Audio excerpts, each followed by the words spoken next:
영적 전쟁에서 승리하라, 그런 제목입니다. 영적 전쟁에서 승리하라. 자, 오늘 고린도 10장 3절에 보니까 우리가 육신으로 행하나 육신에 따라 싸우지 아니한다 그랬습니다. 육신에 따라 싸우지 않는다.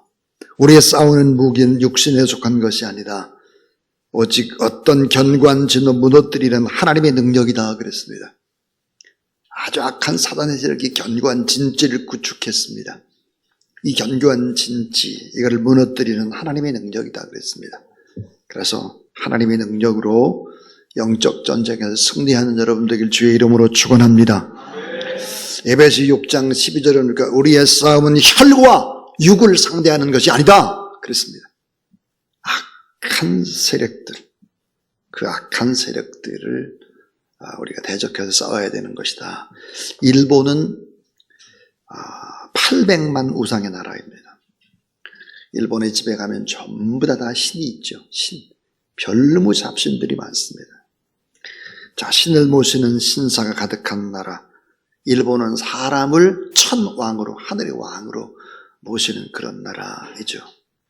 세계 제패에 헛된 꿈을 꿨던 태평양 전쟁, 대동아 전쟁을 일으켰던 나라입니다. 아직도 회개하지 않죠. 독일과는 전혀 다른 나라입니다. 자, 이런 나라에 가서 복음을 전거한다고 하는 것은 엄청난 영적인 싸움이죠. 어떤 싸움이 있을까? 갑자기 쓰러진다든지 몸이 아파온다든지 어떤 사건, 사고라든지 이런 것들이 나게 되어 있습니다. 여러분, 그냥 관광 가는 거하고 영적인 이런 비전투비나 단기 선교와는 전혀 다르다는 것을 알아야 합니다. 자, 어떻게 해서 영적 전쟁에서 이길 수 있을까? 저는 선교에 있어서 영적 전쟁은 너무너무 중요하다, 그런 생각을 합니다. 악한 세력, 귀신의 세력, 악한 영들, 어둠의 세력들 보이지 않으나 실제로 존재하고 역사하는 이 악의 세력들과 우리가 어떻게 싸워야 될 것인가? 교회가 조금 부흥하려면 공격합니다. 청년들이 일어나려고 하니까 돼요. 계속해서 리더들을 공격하는 것입니다. 자, 여러분, 갑자기 선교를 가다 보면 사건, 사고가 일어나서 방해를 받는 것입니다. 자, 영적 전쟁이 얼마나 중요할까?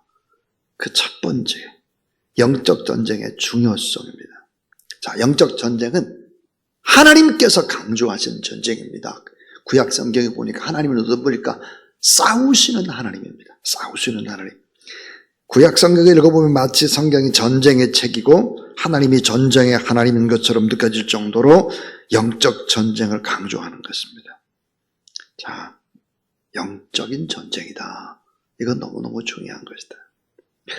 또 하나, 영적 전쟁이 왜 이렇게 중요할까?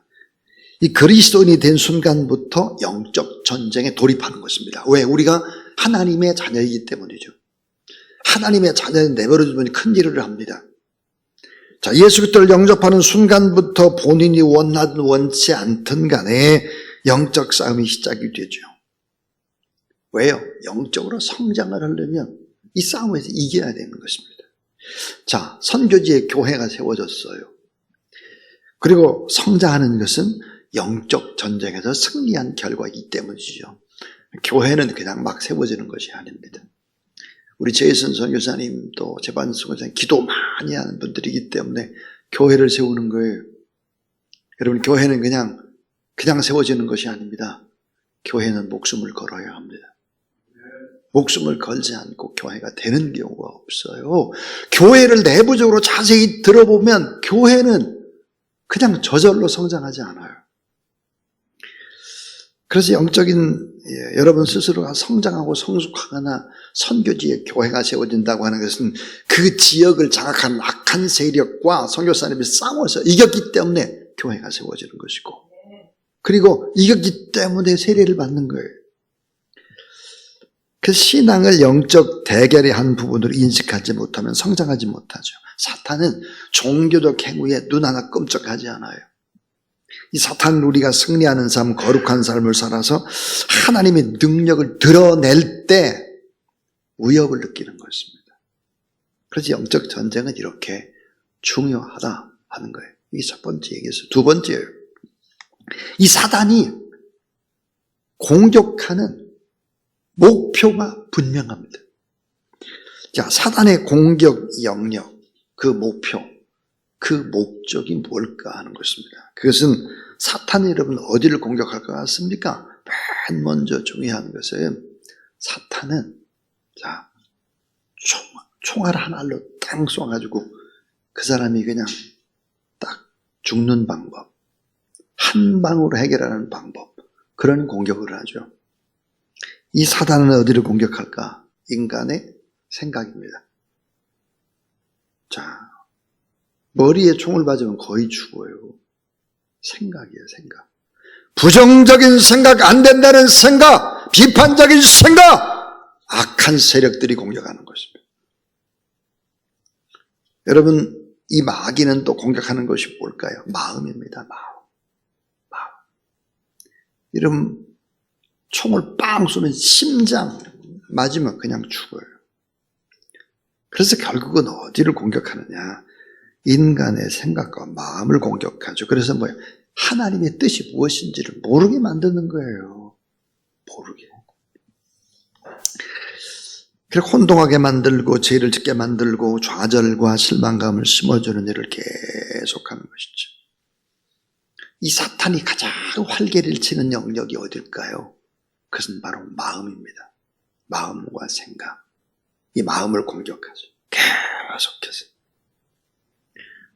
그 다음 또 하나, 사단이 공격하는 목표가 있습니다. 그건 뭘까요? 인간의 몸입니다. 몸. 특별히 예수 그리스도를 믿는 사람의 몸을 공격하죠. 자, 몸은 뭐죠? 몸은 성전입니다. 그러므로 공격하는 거예요. 하나님의 뜻이 무엇인지를 잘 알지만은 하나님의 뜻대로 살지 못하게 만드는 거예요. 그 중에 한 사람이 누구였을까? 욥이었습니다. 욥의 몸을 공격하죠. 그러니까 영적 전쟁에서 여러분 몸을 공격할 수 있어요. 아플 수 있다고요. 그 다음에 또 하나 사단은 인간의 의지를 부추깁니다. 의지. 하나님이 없이도 된다는 거예요. 우리가 계획 세우고 나가면 되지 뭘. 하나님이 무슨 소용이야. 이거 큰일 나는 거죠. 인간의 의지를 부추겨서 하나님의 영광을 위해 사는 것이 아니라 자신의 능력으로 살 수 있는 것처럼 교만하게 만들고 자만심, 허영심을 집어넣는 일을 계속하는 것입니다. 인간이 할 수 있다 생각하는 거예요. 여러분 그거 정말 큰 실수입니다. 예. 또 하나 사단이 공격하는 데 어딜까? 인간의 양심입니다. 양심. 집중적으로 양심을 공격해서 죄 용서함의 확신을 갖지 못하게 만들고 죄책감에 빠져가지고 허우적대도록 만드는 거예요. 예수 그리스도의 보혈의 옷을 입고 나가는 여러분 되길 주의 이름으로 축원합니다. 죄 용서함의 확신이 없어요. 하나님의 자녀라는 확신이 없어요. 구원의 확신이 없어요. 그러니까 계속 예수를 믿는 것 같지만 왔다 갔다 하는 거예요. 자, 이제 세 번째 얘기는 사탄의 무기가 있습니다. 사탄의 무기. 사탄은 자, 인간의 마음과 생각을 공격하고 인간의 몸을 공격하고 의지를 부추기고 양심을 공격하는데 무엇을 가지고? 사탄의 무기가 뭐겠는가요? 여러분 사탄의 무기는 이런 거예요. 하나가 뭘까? 거짓말입니다. 거짓말. 거짓말의 명수예요. 순 거짓말. 근데 어때요? 진짜 같이. 틀림없이 진짜 같아요. 거짓말로 공격을 하죠. 또 하나 사탄의 무기는 뭘까요? 고통을 주는 거예요. 고통. 고통을 주는 고통. 자, 물질적인 고통. 약한 세력들이 뭘 공격할까요? 돈을 뺏어요. 채무의 영. 자꾸 빚지게 만들어요. 고통을 줘요. 막. 여러분 돈 하지 않습니까? 사탄이 어떻게 해서든지 돈을 뺏으려고 그래요. 강도짓을 해요. 사탄이 고통을 줍니다.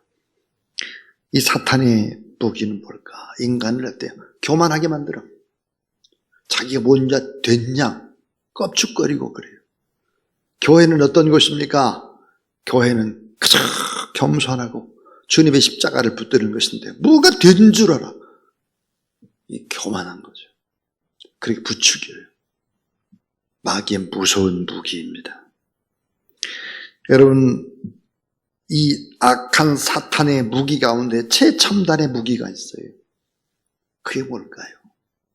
말입니다. 말. 고소하고 나쁜 말로 비판하고 막 그렇게 하는 거예요. 여러분, 인간은 이 말 앞에 다 넘어집니다. 장사가 없어요. 여러분, 나쁜 얘기 들어보세요. 고민해요. 밥맛이 없어요. 심장이 두근거려요. 혈압이 올라가요.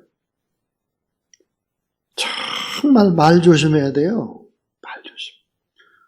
단기 선교 갈 때 여러분 첫날은 잘 모르겠는데 한 이틀쯤 제 몸이 피곤하기 시작하죠. 공격합니다. 그냥 말로 휙 던진 것이 이게 비수가 돼요. 그런 경우들이 많고 교회 안에 마찬가지예요. 교회 안에 그냥 말만 않고 가만히 있으면 좋은 것이 교회예요. 이게 문제예요. 입이 이 악한 세력들이 공격하는 사탄의 무기가 뭘까? 우리 인간의 입술이에요. 나쁜 말인 거예요. 막 고소하고 비판하는 거예요.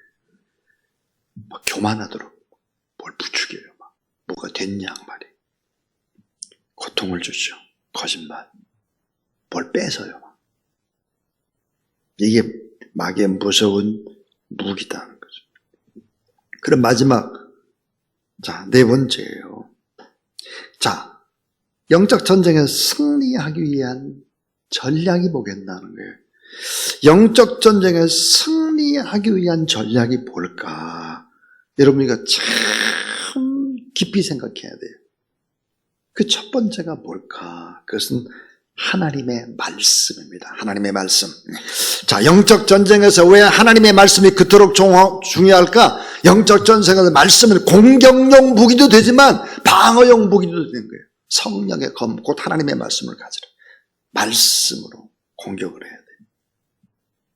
자, 진리의 허리띠를 띠고, 진리는 뭐야? 예수 그리스도. 진리는 뭐죠? 말씀이에요. 그러니까 이 하나님의 말씀, 단기 선교를 간다, 뭘 한다, 그럴 때 여러분 늘 이 말씀을 붙잡는 훈련을 해야 합니다. 관광을 가는 것이 아니라 비전 트립을 간다고 하면 늘 이 말씀을 붙잡아야 된다. 교회도 마찬가지예요. 교회도 주의 종이 이 강단에서 하나님의 말씀을 증거하면 저는 그것이 부목사님이든 협동목사님이든 저는 다 기록을 합니다. 그리고 다 중요한 부분들 은혜를 받습니다.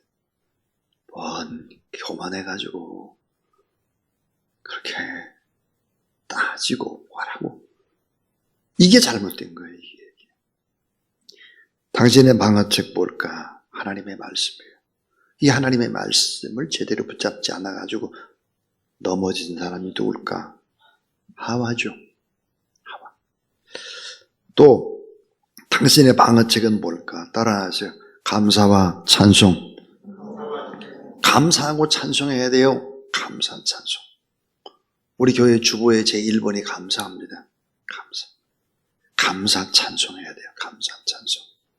어떤 사람이 그런 얘기해요. 참 교회에 왔더니 너무 기분 나빠요. 왜 기분 나쁘냐? 나는 지금 죽을 판인데 교회에 오니까 감사에 관한 얘기만 하면 지금 뭐 하는 소리냐? 그런 생각이 든대요. 감사하고 찬송으로 이겨야 돼요.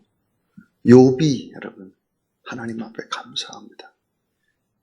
주신 이도 걷어가주는 이도 하나님이다.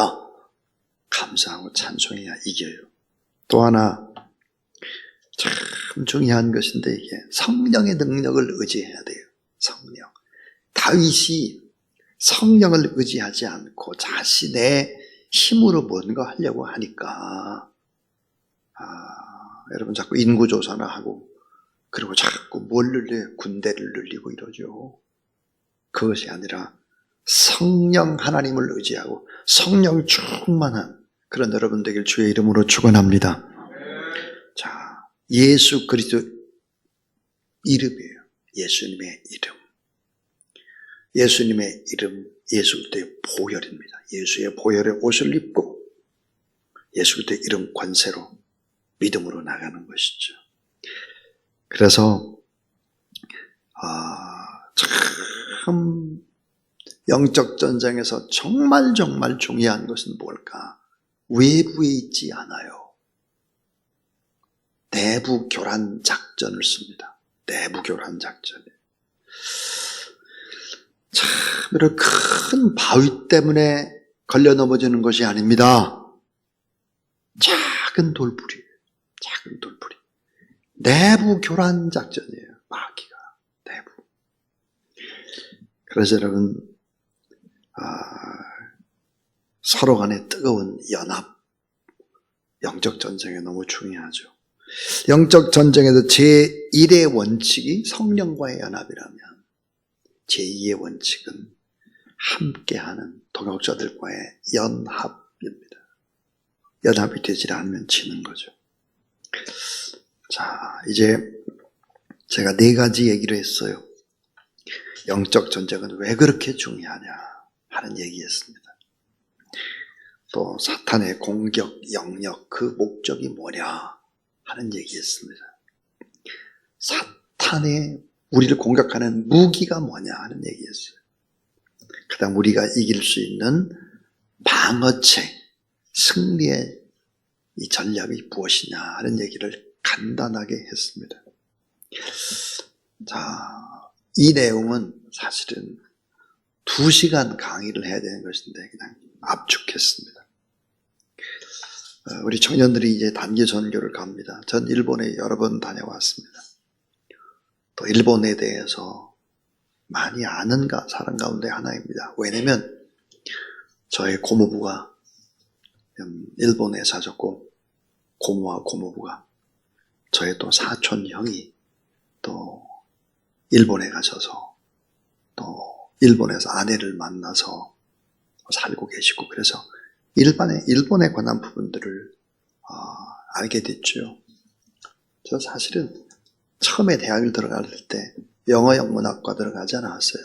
일어 일문학과를 들어갔습니다. 그래서 일어를 한 1년 정도 하면서 일본에 관한 이런 생각을 하다가 바꿔버렸습니다. 그래서 영어 영문학으로 바꿨죠. 사랑하는 여러분, 우리 청년들이 단기 선교를 떠나지만 청년들만 가는 것이 아니라 오늘 우리는 기도의 특공대가 돼서 돌아올 때까지 계속해서 기도하고 가보면 참 오사카나 교토나 슬픈 역사들이 많습니다. 우리 동포들의 안타까움, 지금도 가보면 참 어려움 당하고 있는 모습들을 보죠. 이병용 목사님 같은 뛰어난 능력 있는 분도 다즈미 교회라는 교회를 하면서도 많이 힘들어하시고 그렇게 하는 모습들을 봅니다. 일본은 정말 선교하기가 어려운 곳이에요. 선교의 블랙홀과 같은 데는 어딜까? 놀랍게도 블랙홀과 같은 데는 선교 제한 지역이 아니에요. 태국 선교사들이 묻은 것 같아요.